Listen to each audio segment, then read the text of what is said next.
Okay, so in this section we are revising publicly traded real estate securities. तो सबसे पहले अपन ये देखेंगे कि आखिर अपना मोटिव क्या होता है रियल एस्टेट के अंदर इन्वेस्ट करने का। तो रियल एस्टेट के अंदर इन्वेस्ट करने के काफी सारे मोटिव हो सकते हैं, जैसे कि करंट इनकम यानी कि रेंट जनरेट करके अपन को पैसा कमाना है, या फिर कैपिटल गेन यानी कि अपन को प्रॉपर्टी को बेच के पैसा कमाना है, या फिर इन्फ्लेशन हेज, या फिर हो सकता है डाइवर्सिफिकेशन बिकॉज इसका लोअर कोरिलेशन होता है with other traditional asset classes. साथ ही साथ टैक्सेशन का बेनिफिट लेना, बिकॉज अगर अपन एक प्रॉपर्टी को बाय करते हैं तो अपन को डेप्रेशन की वजह से इनकम कम दिखती है, अपन को कम टैक्स पे करना पड़ता है। साथ ही साथ टैक्स सेविंग होती है ऑन इंटरेस्ट। तो इससे कोई फर्क नहीं पड़ता कि अपन प्राइवेट इन्वेस्टमेंट कर रहे हैं या फिर पब्लिक इन्वेस्टमेंट कर रहे हैं रियल एस्टेट के अंदर, ये जो मोटिव है वो सेम ही रहते हैं। तो यहाँ पर दो टाइप के publicly traded real estate securities बताई गई है, इक्विटी और डेट। इक्विटी के अंदर है इक्विटी रीट और इक्विटी आरईओसी, एंड डेट के अंदर है mortgage REIT, mortgage REOC and CMBS and RMBS यानी कि commercially mortgage back security and residential mortgage back security. तो नेक्स्ट पॉइंट के अंदर कहते हैं जो मार्केट शेयर ऑफ एमबीएस होता है यानी कि मॉर्गेज बैक सिक्योरिटी और सिग्निफिकेंटली ग्रेटर होता है than debt of REITs and REOC. फिर नेक्स्ट पॉइंट के अंदर कहते हैं कि अपना जो मेन फोकस है वो प्राइवेट रीट्स और आरईओसी के ऊपर नहीं है, पर फिर भी अपन को ये जानना जरूरी है कि इनको अपन सोच सकते हैं एक तरह से प्राइवेट लिमिटेड कंपनी।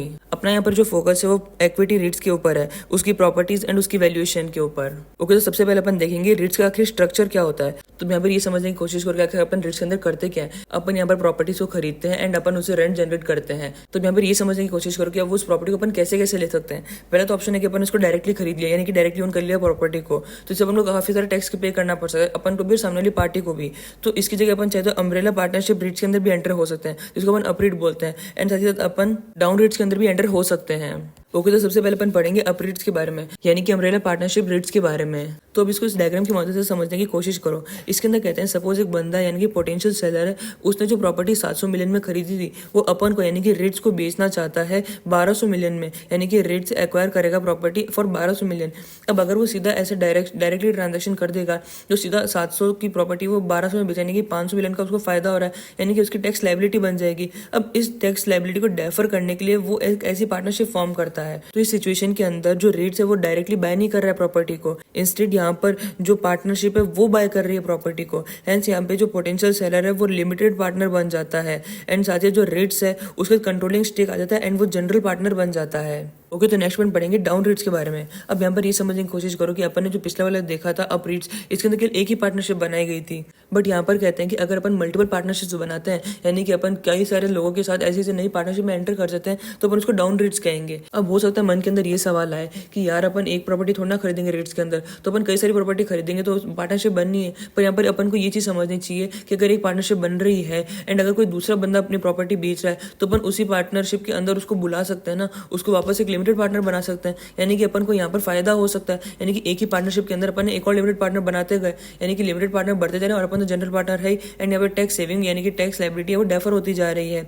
बट वहीं पे अगर अपन अलग अलग पार्टनरशिप यानी कि हर बंदे के साथ अपन अलग अलग पार्टनरशिप में एंटर कर जाते हैं, तो अपन उसको डाउन रीट्स कहेंगे। अब जाहिर सी बात है यहाँ पर मल्टीपल पार्टनरशिप फॉर्म की जा रही है एंड सबके अंदर जो पोटेंशियल है वो लिमिटेड पार्टनर होता है, यानी कि इन सब के अंदर जो रेट्स उसका कंट्रोलिंग स्टेक होता है, यानी कि वो यहाँ पर जनरल पार्टनर होता है इन सेवरल पार्टनरशिप। अब साथ ही यहाँ पर ये भी याद रखना कि डाउन रेट्स के अंदर अपन पार्टनरशिप भी केवल अकेले नहीं बनाते हैं, बिकॉज अगर रेट्स है तो डायरेक्टली ओन भी कर सकता है प्रॉपर्टीज को, यानी कि वो कुछ पार्टनरशिप्स के अंदर जनरल पार्टनर भी रहेगा एंड साथ ही साथ वो डायरेक्टली ओन भी करेगा कुछ प्रॉपर्टीज को। तो यहाँ पर अपन ने देखा up rate and down rate, इन दोनों को इसलिए करा जाता है जिससे अपन टैक्स सेविंग कर सके। तो इससे अपन को पता चलता है अप रेट और डाउन रेट एक तरह के एफिशिएंट स्ट्रक्चर होते हैं जो कि एक्ट करते हैं as tax planning vehicle, because ये अनेबल करते हैं tax efficient acquisition of properties. अब अपन को यहाँ पर एक चीज का ध्यान रखना है कि अपन यहाँ पर देख रहे हैं कि अपन को टैक्स सेविंग हो रही है, जिससे अपन ने पार्टनरशिप फॉर्म कर दी है, बट जब भी अपन इस प्रॉपर्टी को यानी कि जिसके लिए अपन ने पार्टनरशिप फॉर्म करी है उस प्रॉपर्टी को जब अपन बेचेंगे तब tax consequences for limited partner and general partner different हो सकते हैं, एंड इस वजह से हो सकता है कॉन्फ्लिक्ट ऑफ इंटरेस्ट राइज हो बिटवीन देम। ओके, तो नेक्स्ट अपन पढ़ेंगे इन्वेस्टमेंट कैरेक्टरिस्टिक्स ऑफ रीट्स। तो इसके अंदर कहते हैं जो रीट्स है वो एंजॉय करता है टैक्स एडवांटेज स्टेटस, यानी कि इसको टैक्स पेबल नहीं करना पड़ता, इनकी जो टैक्सेबल इनकम है वो एग्जेम्प्ट होती है from corporate tax to the extent of dividend distributed, यानी कि जितने दिन डिविडेंड डिस्ट्रीब्यूट करा है उसके ऊपर इनको टैक्स नहीं देना है, उसके बाद वाली इनकम पे देना होता है। तो यहाँ पर सपोज करो अपना जो टैक्सेबल इनकम है 500 मिलियन है, बट अपन ने डिस्ट्रीब्यूशन करा है 600 मिलियन का, तो इसमें मन में डाउट आ रहा होगा कि अपन ने 500 की कमाई करें 600 अपन डिस्ट्रीब्यूट कर रहे हैं, तो यहाँ पर 100 नेगेटिव आ गया क्योंकि अपन 100 एक्स्ट्रा डिस्ट्रीब्यूट करें। तो यहाँ पर कहते हैं कि डिस्ट्रीब्यूशन हुआ 600 मिलियन का, इसके 3 कंपोनेंट होते हैं। पहला कंपोनेंट होता है डिविडेंड डिस्ट्रीब्यूशन, दूसरा कंपोनेंट होता है कैपिटल गेन एंड तीसरा कंपोनेंट होता है रिटर्न ऑफ कैपिटल। तो इसके अंदर कहते हैं डिविडेंड डिस्ट्रीब्यूशन से अपन ने 440 मिलियन का करा है। अभी जो 440 मिलियन है इसके ऊपर तो टैक्स लगना नहीं है कॉर्पोरेट लेवल पे, बट इंडिविजुअल लेवल पे तो लगेगा, यानी कि यहाँ पर ये जो 440 मिलियन है इसको टैक्स करा जाएगा at ordinary slab rate at the hand of share holder. यानी कि इसके ऊपर कॉर्पोरेट टैक्सेशन नहीं लगेगा। बट अब अपन बढ़ते हैं कैपिटल गेन जो कि 60 मिलियन का है, इस पर टैक्स लगाया जाएगा at concessional capital gain tax rate. तो इनका अब तक का हिसाब क्या चल रहा है, एक तो 440 अपने डिस्ट्रीब्यूट कर डिविडेंड के रूप में एंड 60 अपने कैपिटल गेन के रूप में अपन ने डिस्ट्रीब्यूट कर दिया, यानी कि 500 का हिसाब हो चुका है, 100 और बाकी है। तो यहाँ पर कहते हैं कि जो 100 है उसको अपन रिटर्न ऑफ कैपिटल कहेंगे। तो इसके अंदर कहते हैं सपोज जो रिटर्न ऑफ कैपिटल है 100 मिलियन का है। अब ये क्या कहता है, तो इसमें कहते हैं कि ये जो 100 मिलियन आया ये रिड्यूस करता है कोस्ट बेसिस ऑफ शेयर्स जो कि हेल्ड किए जा रहे हैं बाय रिट शेयर होल्डर। यानी कि ये कहते हैं सपोज करो आपने 300 मिलियन रिट्स के अंदर लगाए हुए थे, अब ये जो 100 मिलियन आपके पास आया है ना, ये 300 मिलियन से रिड्यूस हो जाएगा, यानी कि एक तरह का रिटर्न ऑफ कैपिटल हो जाएगा। एंड ये जो अमाउंट आएगा यानी कि 200 मिलियन है, ये अपना नया कोस्ट बेसिस बन जाएगा एंड इसको यूज किया जाएगा टू कैलकुलेट कैपिटल गेन जब भी अपन इन शेयर्स को सोल्ड कर देंगे तब। यानी कि यहाँ पर सिंपल सा ये कहना चाहते हैं कि सपोज अपना 200 मिलियन इसके अंदर पैसा लगाया हुआ है एंड अपन ने बाद में इसका भाव बढ़ गया, समझ लो 500 हो गया। तो अगर अपन पुराने वाले के हिसाब से जाते तो अपन को 300 माइनस 500 यानी कि 200 के ऊपर अपन को कैपिटल गेन लगना चाहिए था। बट अब अपना जो कोस्ट बेसिस है वो बदल चुका है, अब अपना जो कोस्ट बेसिस है वो 200 मिलियन हो चुका है, यानी कि 200 पे अपन ने 500 कमाया, एक तरह से अपन को 300 मिलियन पे कैपिटल गेन टैक्स भरना पड़ेगा। ओके, तो अब अपन आगे बढ़ते हैं। इसके अंदर कहते हैं कि यहाँ पे जो ऑथर का फोकस है वो इसके ऊपर नहीं है कि यहाँ पे जो डिस्ट्रीब्यूशन है वो कैसे स्प्लिट अप किया गया है, यानी कि अपन ने जो देखा ना कि डिस्ट्रीब्यूशन 600 का था, इसको अपन ने डिविडेंड डिस्ट्रीब्यूशन कैपिटल गेन और रिटर्न ऑफ कैपिटल में अपन ने बांट दिया।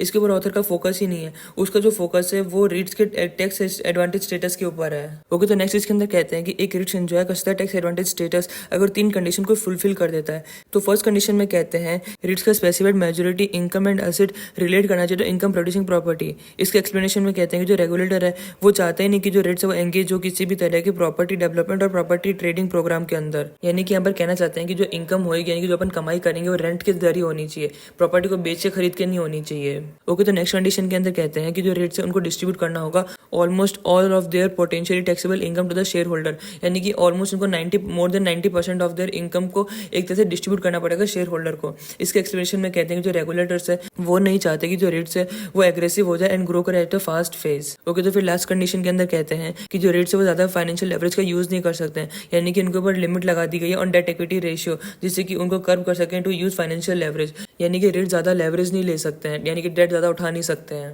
तो इससे अपन को रेट्स के 3 कैरेक्टरिस्टिक्स के बारे में पता चलता है, हाई इनकम डिस्ट्रीब्यूशन यानी कि high dividend yield, low volatility of reported capital, यानी कि इसको अपन रेंटल से समझ सकते हैं कि ज्यादा वॉलेटाइल नहीं होती, एकदम स्टेबल इनकम आती रहती है एंड साथ ही साथ फ्रीक्वेंट सेकेंडरी ऑफरिंग। अब इस लाइन का ये मतलब है कि अब जब अपने पास इतना पैसा होएगा नहीं क्योंकि अपन को ज्यादातर अपनी जो अर्निंग है उसको डिस्ट्रीब्यूट करना पड़ेगा, तो अगर अपन कोई नए प्रोजेक्ट के अंदर एंटर हो तो अपने पैसों की कमी हो सकती है। तो इसके लिए जो रेट्स है इसको time to time frequent secondary offering करनी पड़ती है, यानी कि आईपीओ क्या होता है अपन सबसे पहली बार इशू करते हैं, यानी कि इसको एक तरह से बार बार अपने जो शेयर्स है यानी कि जो रेट्स के जो यूनिट्स है उसको इशू करना पड़ता है, मार्केट के अंदर पैसा उठाना पड़ता है। ओके, तो नेक्स्ट अपन एडवांटेज देखेंगे publicly traded real estate securities का compare to private real estate investment, यानी कि यहाँ पर अपन एक तरह से एडवांटेज देख रहे हैं रेट्स का ओवर डायरेक्टली ओन प्रॉपर्टी। तो सबसे पहले अपन बात करेंगे लिक्विडिटी के बारे में। तो रेट्स के अंदर तो लिक्विडिटी होती है, अपन अपने यूनिट्स को बेच के निकल सकते हैं, बट अगर अपन एक प्रॉपर्टी को बाय करें तो अपन जल्दी से थोड़ा निकल सकते हैं, उसके अंदर लिक्विडिटी कंस्टेंट होता है। तो नेक्स्ट अपन बात करेंगे इन्वेस्टमेंट के बारे में। तो रेट्स के अंदर अपन को यूनिट खरीदनी होती है, वो एक कंपैरेटिवली एक प्रॉपर्टी के मुकाबले बहुत सस्ती होती है, तो यानी कि यहाँ पर लोअर कैपिटल की इन्वेस्टमेंट की रिक्वायरमेंट होती है। बट अगर यहाँ पर अगर अपन प्रॉपर्टी को कंपेयर करें तो वहाँ पर उनको अच्छा खासा पैसा लगाना पड़ता है। तो नेक्स्ट अपन बात करेंगे लाइबिलिटी के बारे में। तो रेट्स के अंदर लिमिटेड लाइबिलिटी होती है, बट अगर अपन ये भी प्रॉपर्टी को कंसिडर करें तो उसके अंदर ज्यादा लाइबिलिटी हो सकती है क्योंकि अपनी प्रॉपर्टी होती है ना एक तरह से। फिर नेक्स्ट अपन बात करेंगे प्रोफेशनल मैनेजमेंट के बारे में। तो इसके अंदर ये सोचेगा अगर मैनेजमेंट कॉम्पिटेंट है तो यानी कि वो बढ़िया से बढ़िया प्रॉपर्टी छांट सकता है, वो ऐसी जगह पे पैसा लगाकर जहाँ पे प्रॉपर्टी के दाम बहुत जल्दी बढ़ेंगे। अब आम आदमी के पास इतनी तो समझ होती है नहीं एंड इतनी ज्यादा वो समझ रख भी नहीं सकता है, पर अगर अपन रेट्स वाले मैनेजमेंट को देखेंगे तो वो तो दिन रात इसी के बारे में काम करें, यानी कि उनको अपने से बेटर नॉलेज होएगा, तो यानी कि उनके पास प्रोफेशनल मैनेजमेंट है। नेक्स्ट हम बात करेंगे प्रॉपर्टीज के बारे में। तो इसके अंदर कहते हैं रेट्स के अंदर सुपीरियर क्वालिटी प्रॉपर्टीज होती है एंड इसका रीजन सिंपल सा ये है कि वो बहुत सारे लोगों से छोटा छोटा पैसा कलेक्ट करता है एंड जिससे उसके पास बहुत ज्यादा पैसा हो जाता है, तो इस वजह से वो महंगी प्रॉपर्टीज भी खरीद सकता है। बट अगर अपन यहीं पे अगर डायरेक्टली उन सोचेंगे अगर अपन एक प्रॉपर्टी को खरीदना चाहें तो अपन इतना खरीद नहीं सकते क्योंकि इतना पैसा अपने पास नॉर्मली अवेलेबल नहीं होता है। नेक्स्ट पॉइंट के अंदर कहते हैं कि रेट्स के अंदर अपन एक प्रॉपर्टी के अंदर नहीं काफी प्रॉपर्टीज के अंदर इन्वेस्ट करते हैं, देयरफॉर अपने डाइवर्सिफिकेशन अक्रॉस प्रॉपर्टीज होता है। बट अगर एक नॉर्मल इंसान खरीदे प्रॉपर्टी तो लिमिटेड खरीद सकता है क्योंकि उसके पास इतना फंड नहीं होता है।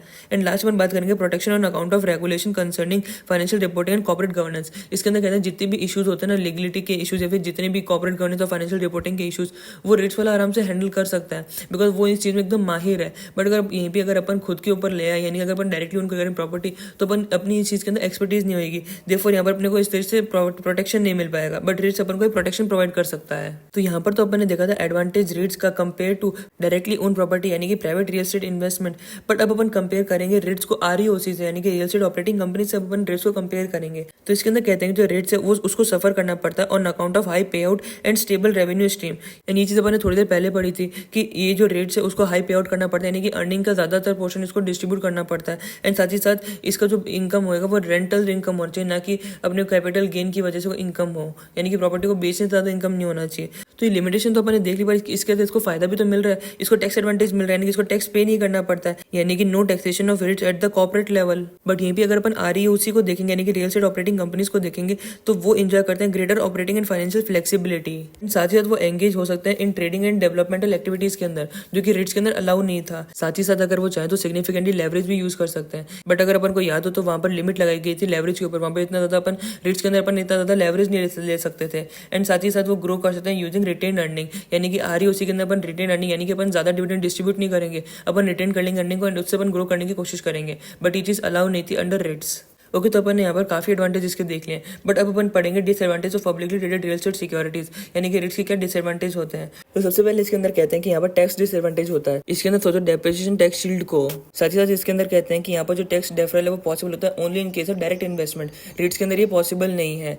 नेक्स्ट इसके अंदर कहते हैं कि अंडर डायरेक्ट इन्वेस्टमेंट जो इन्वेस्टर है उसके पास कंट्रोल होता है, बट रेट्स के अंदर वो कंट्रोल नहीं होता है। साथ ही साथ रेट्स को ऑपरेट करने में खर्चा भी लगता है, यानी कि cost of maintaining corporate structure. But ये खर्चा अगर अपन डायरेक्टली ऑपरेट करें प्रॉपर्टी को तो उसके अंदर नहीं होगा। साथ ही साथ इसके अंदर कहते हैं कि जो publicly traded real estate security जो रेट्स है इसका हाई कोरिलेशन होता है विद ट्रेडिशनल एसेट क्लासेस जैसे कि स्टॉक्स और बॉन्ड्स, एंड वो मोर वॉलेटाइल भी होता है as compare to directly owning your property. पर अपन को यहाँ पर एक चीज का ध्यान रखना है कि अगर अपन प्रॉपर्टी का दाम निकाल रहे हैं यूजिंग अप्रेजल बिड इंडाइसिस तो उसके अंदर स्मूथिंग एंड लैगिंग बायस भी होगा। फिर नेक्स्ट इसके अंदर कहते हैं कि यहाँ पर स्ट्रक्चरल कन्फ्लिक्ट भी होता है, यानी कि यहाँ पर अप रेट का यूज करें फिर डाउन रेट का यूज करें, इससे रिलेटेड कन्फ्लिक्ट भी होता है। नेक्स्ट डिसएडवांटेज के अंदर कहते हैं कि यहाँ पर मॉडरेट ग्रोथ पोटेंशियल होता है, बिकॉज जितना भी पैसा अपने पास आ रहा है वो अपन रिटेन तो कुछ कर पा रहे हैं नहीं, बिकॉज रेट्स के अंदर जितना भी अपना पैसा कमा रहे हैं उसका ज्यादातर पोर्शन डिस्ट्रीब्यूट कर दिया जाएगा, इस वजह से इसका मॉडरेट ग्रोथ पोटेंशियल होता है। एंड लास्ट इसके अंदर कहते हैं कि क्योंकि अपने पास ज्यादा पैसा होएगा नहीं बिकॉज अपन डिस्ट्रीब्यूट कर अपनी अर्निंग को, तो इस वजह से अपन को मार्केट से पैसा उठाना पड़ेगा, यानी कि अपन को फ्रीक्वेंटली इक्विटी इशू करना पड़ेगा perhaps at depressed prices. Okay, तो नेक्स्ट वन पढ़ेंगे due diligence factors in rates. तो ड्यू डिलिजेंस को चेक करने के लिए अपन सबसे पहले रिमेनिंग लीज टर्म देखेंगे।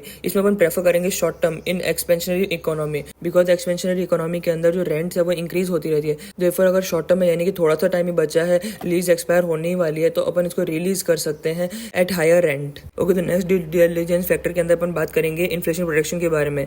तो इसके अंदर कहते हैं कि यहाँ पे अपन को स्टडी करना चाहिए कि लीज रेंट के अंदर कोई एक्सकेलेशन क्लॉज है या फिर नहीं, यानी कि अगर महंगाई बढ़ गई यानी कि अगर इन्फ्लेशन हाई हो गया तो क्या अपन जो रेंट वो हायर चार्ज कर सकते हैं या फिर नहीं। नेक्स्ट फैक्टर है मार्केट रेंट एनालिसिस। तो इसके अंदर अपन मार्केट को देखेंगे, यानी कि अपन ये चेक करेंगे कि जो अगर अपन एग्जिस्टिंग टेनेंट है वो अगर लोअर रेंट पे कर रहे हैं as compare to the market, यानी कि मार्केट के अंदर बहुत ज्यादा चल रहा है but upon lower rent charge कर रहे हैं, तो यानी कि यहाँ पर अपन को अपसाइड पोटेंशियल दिखेगा फॉर रेंट रिवीजन। नेक्स्ट अपन बात करेंगे कॉस्ट ऑफ रिलीजिंग स्पेस के बारे में, यानी कि ऐसा समझ के चलो कि एक टेनेंट अभी चल रहा था, अब वो टेनेंट ने छोड़ दिया है, अब वो नया टेनेंट आएगा तो उसमें अपन को क्या क्या खर्चा लग सकता है उसके बारे में अपन बात करेंगे। तो यहाँ पर अपन को एजेंट्स कमीशन लग सकता है, बिकॉज होता है कोई एजेंट अपन को वो नया टेनेंट ला करके दे। वैकेंसी कॉस्ट लग सकती है, यानी कि अपना अपार्टमेंट खाली पड़ा है तो खाली पड़ा, यानी कोई रेंटल इनकम ही नहीं हो रही, यानी कि खर्चा लग रहा है फोकट का।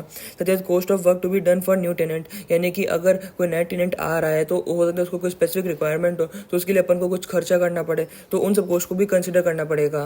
नेक्स्ट फैक्टर में अपन बात करेंगे टेनेंट कंसंट्रेशन के बारे में। तो इसके अंदर कहते हैं कि अपन को यहाँ पर ये चेक करना चाहिए कि जो रेट्स के अंदर रेंटल इनकम आ रही है वो कितने टेनेंट के ऊपर डिपेंडेंट है। अगर बहुत ही फ्यू टेनेंट कंट्रीब्यूट करें to the large portion of rates rental income तो इसको अच्छा नहीं माना जाता है, बिकॉज अपनी रेंटल इनकम कुछ फ्यू लोगों के ऊपर ही डिपेंड करी है, एंड अगर उन्होंने छोड़ दिया तो अपनी जो रेंटल इनकम है यानी कि जो रेट्स की अर्निंग्स है वो धड़ाम से नीचे गिर जाएगी, इसलिए इसको अच्छा नहीं माना जाता है। नेक्स्ट अपन बात करेंगे availability of new competitive supply. इसके अंदर कहते हैं कि अपन को ये चेक करना है कि अपना फ्यूचर के अंदर इनकम पोटेंशियल कैसा रहेगा, रिस्क कैसा रहेगा एक रेट्स के अंदर, तो उसके लिए अपन को ये देखना चाहिए क्या कोई नया कॉम्पिटिटिव सप्लाई तो नहीं हो रहा है, यानी कोई नया पर्सन उसी जगह पे कोई बिल्डिंग तो नहीं बना रहा है, बिकॉज अगर ऐसा होगा तो कुछ टेनेंट हो सकता है वहाँ पर कम रेट होने की वजह से वहाँ पर शिफ्ट हो जाए अपने से छोड़कर, यानी कि अपने रेंट का लॉस हो सकता है, इसलिए अपन को ये चेक करना बहुत ज्यादा जरूरी है। नेक्स्ट में अपन बात करेंगे क्वालिटी ऑफ मैनेजमेंट के बारे में। इसको इस तरह सोचो कि अपन को कौन सा प्रॉपर्टी बाय करना चाहिए कौन सा बाय नहीं करना चाहिए, ये सब मैनेजमेंट के ऊपर डिपेंड करता है, यानी कि ये सब चीजें मैनेजमेंट डिसाइड करेगा। तो अगर बढ़िया मैनेजमेंट है तब तो वो बढ़िया डिसीजन लेगा, यानी कि उन प्रॉपर्टीज पे लगाएगा जिसपे बहुत ज्यादा ग्रोथ पोटेंशियल होगा। बट अगर कोई बेकार सी प्रॉपर्टी में उसने इन्वेस्टमेंट कर दिया जिसका कोई ग्रोथ पोटेंशियल ही नहीं हो तो उनको लॉस हो सकता है, यानी कि मैनेजमेंट बढ़िया होना बहुत ज्यादा जरूरी है। साथ ही साथ इसके अंदर कहते हैं कि जो रेट्स है इसके अंदर पैसिव मैनेजमेंट होता है एज कम्पेयर टू आरईओसी। बिकॉज ये समझने की कोशिश करो कि जो रेट्स है इसके ऊपर कई सारी पाबंदी लगाई जाती है, रेस्ट्रिक्शंस लगाई जाती है, बट आरईओसी तो एकदम खुला है, वो तो कुछ भी कर सकता है। वहाँ पे एक्टिव मैनेजमेंट की रिक्वायरमेंट होती है। बिकॉज अगर अपन चाहें तो अपन एक होटल को खरीद के उसको ऑपरेट कर सकते हैं, साथ ही अपन एक प्रोजेक्ट को डेवलप करते हैं, यानी कि अपन बिल्डिंग बना सकते हैं एंड बाद में उसको बेच भी सकते हैं, उसमें पैसा अपन कमा सकते हैं। ये सब चीजें आरईओसी के अंदर मुमकिन है, बट रीट्स ऐसा नहीं कर सकता है। रीट्स के अंदर रेस्ट्रिक्शन है कि जो मैक्सिमम पोर्शन ऑफ इनकम है वो कंप्राइज करना चाहिए रेंटल इनकम से, देयरफॉर ये सब चीजें वो इतना नहीं कर सकता है। एंड लास्ट बात की गई है स्टडी ऑफ लास्ट टेनेंट के बारे में। इसके अंदर कहते हैं कि अगर अपना जो रेंटल इनकम है उसका मैक्सिमम पोर्शन एक सिंगल बंदे से आ रहा है तो अपन को उसको भी स्टडी करना पड़ेगा, यानी कि अपन को चेक करना पड़ेगा कि आगे भी क्या वो बढ़िया से ऑपरेट कर पाएगा या फिर नहीं। बिकॉज अगर उसका बिजनेस सही से नहीं चला तो प्रॉपर्टी खाली करते करने अपन को रेंटल इनकम आ ही नहीं पाएगी। ओके, तो अब अपन रेट्स वैल्यूएशन की तरफ बढ़ते हैं। तो इसको जो इंट्रोडक्शन है पेज 68 में दिया गया, सबसे पहले अपन उसको पढ़ेंगे।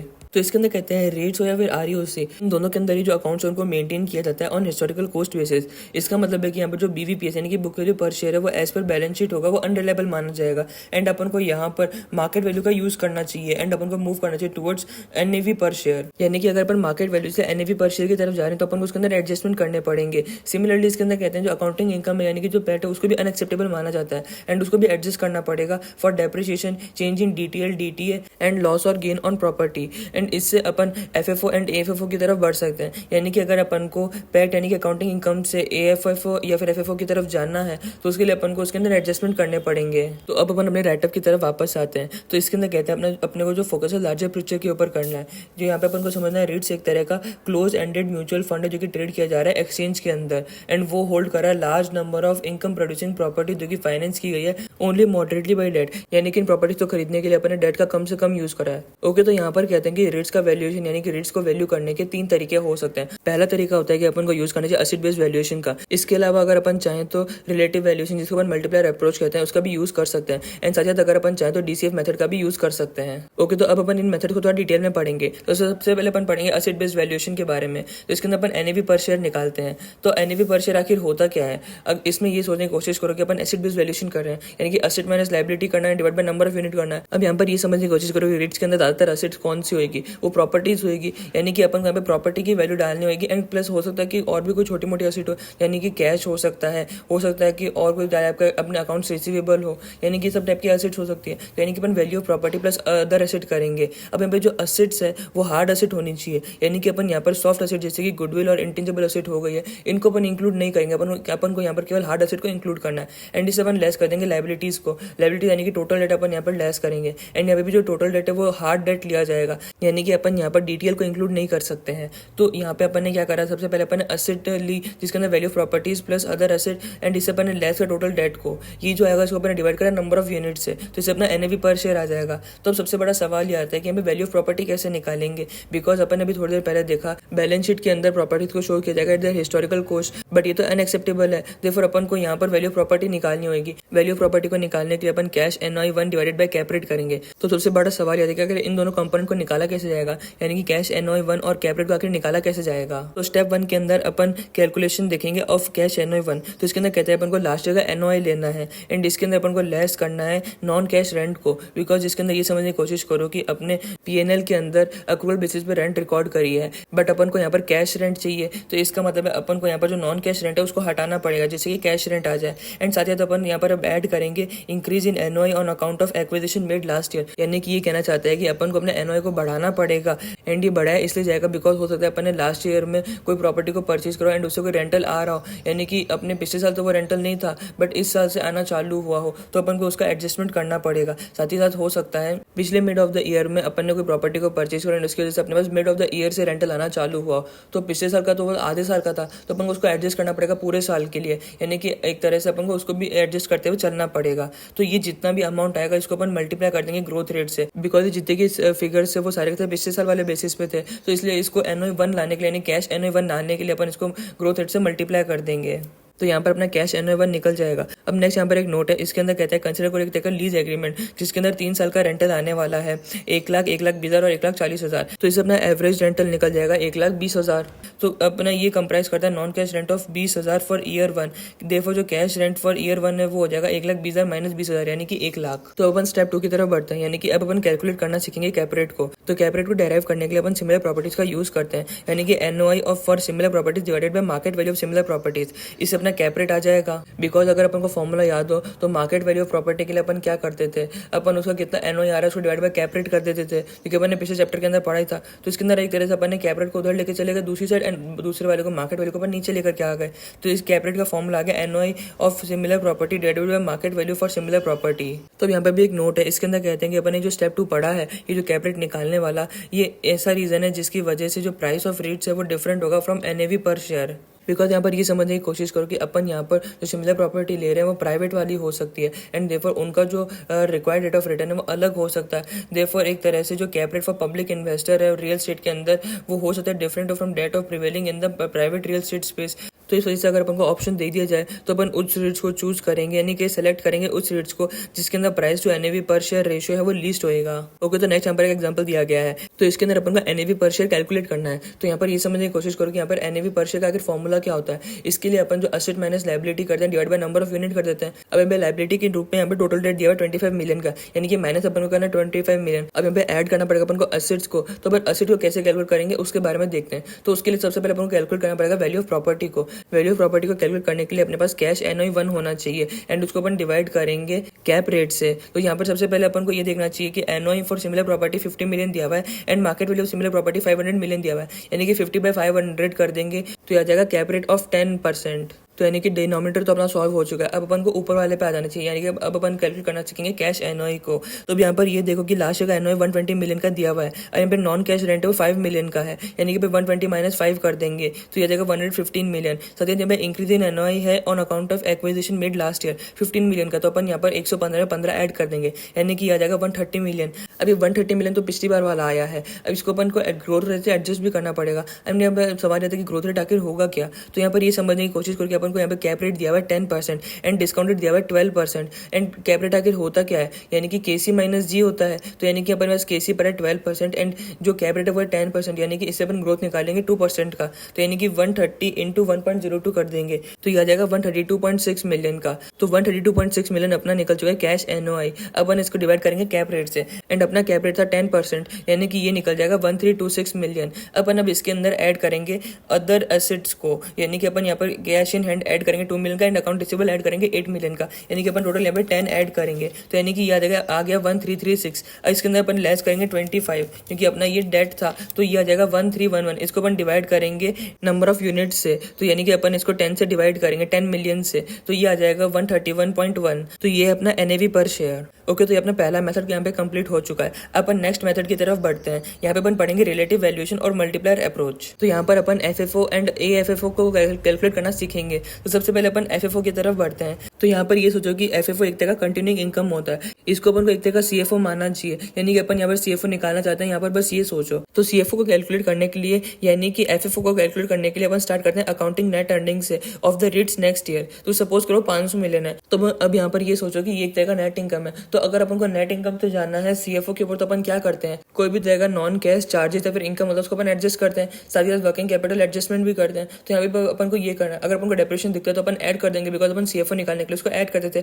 साथ ही अगर अपन को लॉस दिखता है, loss on sale of property, इस तरह का कोई लॉस है, अपने को कोई प्रॉफिट दिखता है उसको भी एडजस्ट करना पड़ेगा। लॉस को अपन ऐड कर देते हैं एंड प्रॉफिट को अपन लेस कर देते हैं, एंड साथ ही अगर कोई डेफर्ड टैक्स चार्जेस है उसको भी अपन ऐड कर देते हैं। तो इससे अपना FFO आ जाएगा। सपोज कोई आ जाता है 620 मिलियन, अब इसको अपन डिवाइड करेंगे नंबर ऑफ यूनिट से। तो सपोज करो 200 मिलियन यूनिट्स है, तो FFO पर यूनिट आ जाएगा 3.1। तो सपोज करो कि जो justified price to FFO ratio वो 11 टाइम्स है, तो यानी कि वैल्यू ऑफ REIT क्या हो जाएगा, ये हो जाएगा 11 इंटू 3.1, यानी कि $34.1। तो यहाँ पर अपन ने FFO तो निकाले, अब अपन एडजस्टेड FFO को निकालना सीखेंगे। तो इसके अंदर कहते हैं कि जो FFO था उसके कंपैरेटिव में ये एडजस्टेड FFO ज्यादा अच्छा माना जाता है। ये एक तरह का true measure of economic income होता है एज कम्पेयर टू FFO। ये एक तरह का एडजस्टमेंट होता है for non cash rent, maintenance type capital expenditure and leasing commission. तो अब जब अपन ने यहाँ पर देखा है मेंटेनेंस, कैपिटल एक्सपेंडिचर, ये सब चीजें, तो एक तरह से अगर अपन चाहें तो AFFO को सोच सकते हैं फ्री कैश फ्लो। तो यहाँ पर अगर अपन को FFO से AFFO निकालना है तो उसके लिए अपन क्या करेंगे, FFO से अपन एक तरह से जो नॉन कैश रेंट है वो हटाएंगे, साथ ही साथ अपन यहाँ पे मेंटेनेंस टाइप कैपिटल एक्सपेंडिचर को भी हटा देंगे एंड लीजिंग कमीशन को भी हटा देंगे। तो इससे अपना एडजस्टेड FFO निकल जाएगा। तो उसको सुपीरियर इसलिए माना जाता है बिकॉज जो FFO था वो नॉन कैश रेंट को तो ले नहीं रहा था, बिकॉज वो तो अक्रूवल बेसिस पे चल रहा था ना। तो यानी कि अगर अपन को एक्चुअलिटी जाननी है तो अपन को AFFO को देखना चाहिए। साथ ही साथ इसके अंदर अपन मेंटेनेंस कैपिटल एक्सपेंडिचर को भी कंसिडर कर रहे हैं, जो कि अपन ने वहां पर यानी कि FFO के अंदर कंसिडर नहीं करा था। एंड साथ ही साथ अपन ने वहां पर लीजिंग कमीशन को भी नहीं देखा था, बिकॉज अगर अपन एक नई लीज तैयार करते हैं, अगर अपन नया टेनेंट रखते हैं तो उसको हो सकता है कोई ब्रोकर लेकर के एंड वो अपना कमीशन चार्ज करे, तो जो लीजिंग कमीशन होएगा वो कंसिडर ही नहीं करता FFO, बट AFFO इसको भी कंसिडर करते हुए चल रहा है। तो सपोज करो ये आ जाता है 555 मिलियन, तो इसके अंदर कहते हैं सपोज करो कि यहाँ पर भी 200 मिलियन यूनिट्स है, तो अपन इसको 555 को डिवाइड करेंगे 200 से, तो यह आ जाएगा 2.775 पर यूनिट। तो इसके अंदर कहते हैं सपोज करो जस्टिफाइड प्राइस जो AFFO रेशियो है वो 15 टाइम्स है, तो यानी कि वैल्यू ऑफ रीट क्या हो जाएगा, वो हो जाएगा 15 इंटू 2.775, यानी कि ये आ जाएगा $41.625 मिलियन। ओके, तो नेक्स्ट अपन बात करेंगे उस प्राइस मल्टीपल के बारे में जिसके बारे में अपन इतनी देर से बात कर रहे हैं, क्योंकि इन दोनों के अंदर अपन ने जो लास्ट में जो वैल्यू आई थी FFO की और AFFO की, इसको अपन ने मल्टीप्लाई करा था प्राइस मल्टीपल से। तो ये प्राइस मल्टीपल आखिर है किसको कैसे डिराइव करा जाता है इसके बारे में अपन बात करेंगे। तो अगर अपन को PE रेशियो याद हो तो इसको अपन पे आउट बाय RE-G भी कह सकते हैं। तो यहाँ पर ये जो RE-G है इसके ऊपर यहाँ पर फोकस किया गया है। तो अब अपन पढ़ेंगे 3 main determinant of price multiple. तो उसमें फर्स्ट डिटर्मिनेंट के अंदर बात की गई एस्टिमेटेड ग्रोथ रेट के बारे में, यानी कि G के बारे में, एंड ये डिपेंड करता है ज्योग्राफी के ऊपर एंड सेक्टर के ऊपर।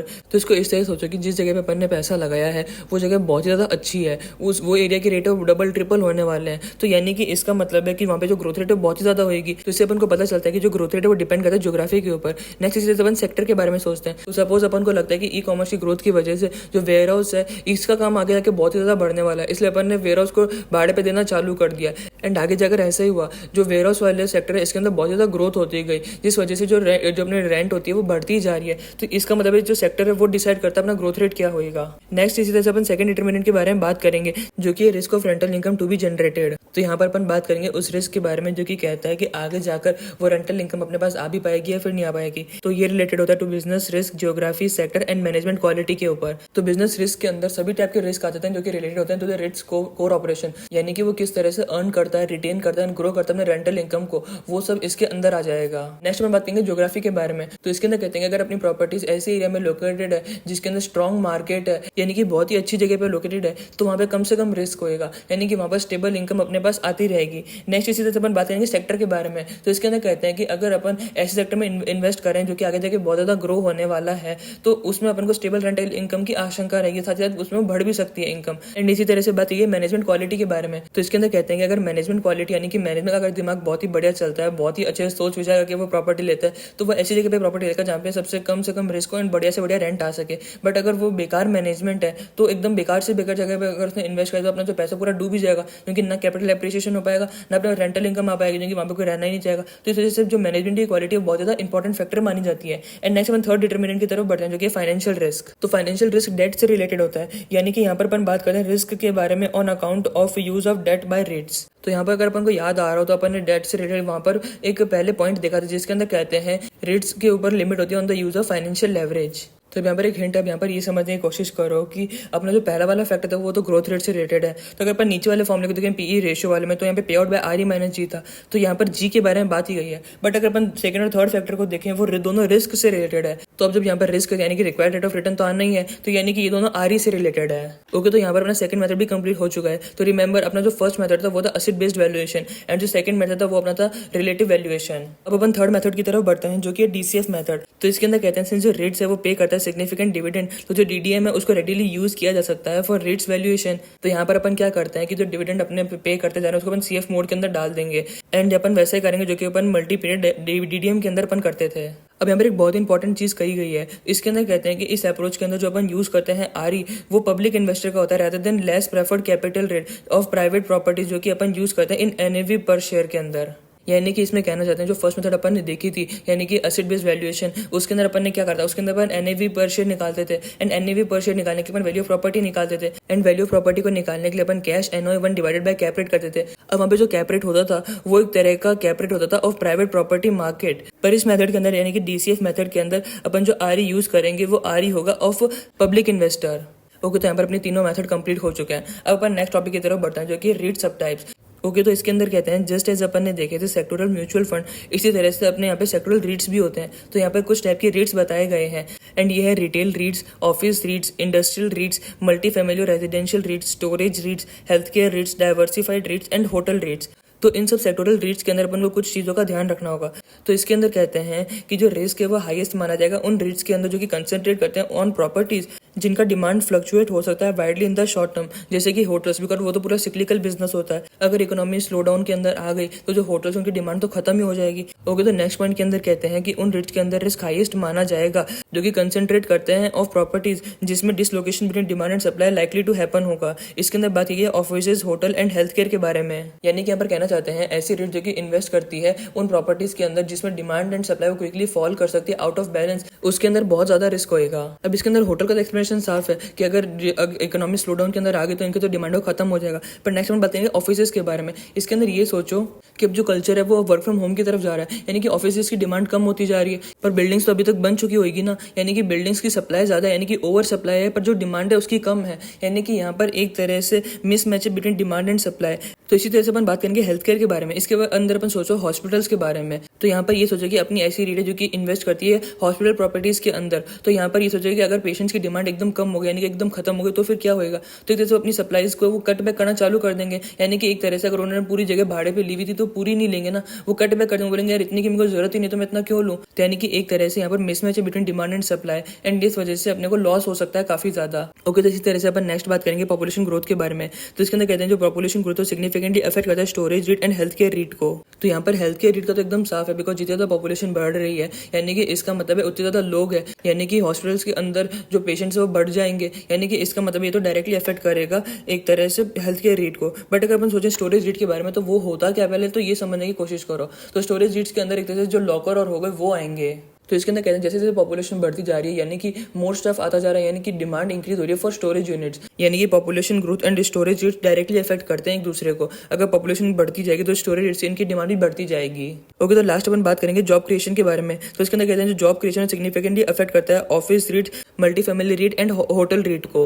तो इसको इस तरह सोचो कि अगर एक बंदे की जॉब लगे, यानी कि जॉब क्रिएशन बढ़ता जा रहा है, यानी कि ऑफिस की डिमांड भी बढ़ती जाएगी, यानी कि डायरेक्टली अफेक्ट करे ऑफिस रीट को। अब साथ ये सोचो कि अगर बंदे की जॉब लगे तो दूसरे शहर जाएगा, उसको कहीं रहना तो होएगा, यानी कि यहाँ पे मल्टी फैमिली रीट्स की डिमांड बढ़ जाएगी। इन साथ यहाँ पर ये भी सोचा हो सकता है उसको बिजनेस मीटिंग की वजह से दूसरे शहर जाना पड़े एक दो दिनों के लिए, तो यानी कि वो होटल में रहेगा ना, तो इसका मतलब होटल रीट्स की डिमांड भी बढ़ जाएगी। ओके, तो नेक्स्ट पेज का इंट्रोडक्शन अपन पहले डिस्कस कर चुके हैं। अपन नेक्स्ट पॉइंट की तरफ बढ़ते हैं। तो यहाँ पर कहते हैं कि जो एडजस्टमेंट रिक्वायर्ड होता है टू कन्वर्ट एफएफओ इनटू एएफएफओ वो हाईली सब्जेक्टिव होता है। इवन तो जो एएफएफओ है उसको सुपीरियर मेजर माना जाता है ऑफ इकोनॉमिक इनकम, मगर फिर भी जो रिपोर्टिंग एजेंसीज है वो एएफएफओ को रिपोर्ट ही नहीं करती है ऑफ वेरियस रेट्स। ओके, तो नेक्स्ट अपन नेक्स्ट पॉइंट्स को डिस्कस करेंगे। तो सबसे पहले अपन बात करेंगे जॉब ग्रोथ के बारे में। इसको सेकंड मोस्ट इंपॉर्टेंट फैक्टर माना जाता है for office, multi family and hotel. And ये क्यों होता है ये तो अपन ने जस्ट अभी एक दो मिनट पहले पढ़ा था, तो ये तो याद हो गई। साथ ही साथ इसके अंदर कहते हैं कि यहाँ पर एक टाई देखा गया है between job growth and population growth in case of multi family, because यहाँ पर इस तरह सोचो कि जैसे पॉपुलेशन बढ़ती जा रही है, यानी कि एक फैमिली के अंदर मेंबर बढ़ते जा रहे हैं, तो हो सकता है उनको बड़े घर में रहना पड़े,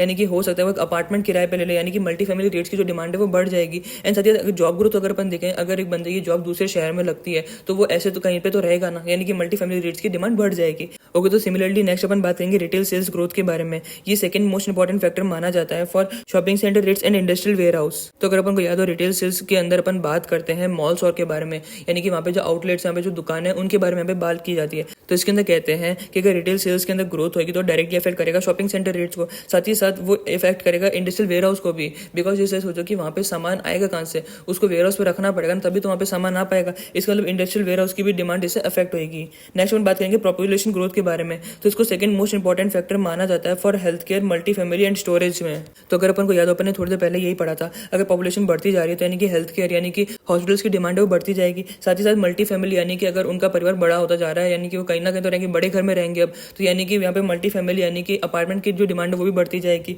साथ ही साथ स्टोरेज रेट्स यानी कि लॉकर और की डिमांड भी बढ़ती जाएगी जैसे जैसे पॉपुलेशन बढ़ती जाएगी।